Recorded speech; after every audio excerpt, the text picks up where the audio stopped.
Assalamualaikum warahmatullahi wabarakatuh. Penonton yang berbahagia. Kisah kali ini mengangkat cerita Nyi Subang Larang dipersunting Prabu Siliwangi.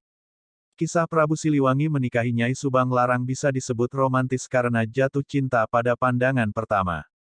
Saat pertama melihat Nyai Subang Larang, Prabu Siliwangi langsung terpikat dan ingin menikahinya. Diketahui dari pernikahan keduanya lahir 3 anak, Raden Walangsungsang, Dewi Rara Santang dan Raden Kian Santang. Lalu dari Dewi Rara Santang lahirlah Sunan Gunung Jati yang menjadi Sultan di Pakungwati dan juga anggota Wali Songo yang menyebarkan Islam di Tanah Jawa. Kisah Prabu Siliwangi bertemu Nyai Subang Larang bisa dilihat di buku Atlas Wali Songo karya Agus Sunyoto halaman 90-91. Syekh Hasanuddin di Karawang atau Syekh Kuro memiliki seorang santri cantik bernama Nyai Subang Larang. Namun, pesantren Syekh Kuro saat itu tidak berjalan dengan lancar karena meresahkan Prabu Anggalarang, Raja Pajajaran. Kegiatan dakwah Syekh Kuro meresahkan karena berdekatan dengan Bandar Karawang yang strategis bagi kerajaan Pajajaran. Syekh Kuro diminta menghentikan kegiatan dakwahnya dan diperintah untuk meninggalkan Karawang. Akhirnya, Syekh Kuro mematuhi perintah Prabu Anggalarang untuk meninggalkan Karawang dan pergi ke Malaka. Ketika berpamitan kepada Ki Gedeng Tapa, Sah Bandar Muara Jati di Cirebon, Syekh Kuro dipercaya untuk mendidik Nyi Subang Larang.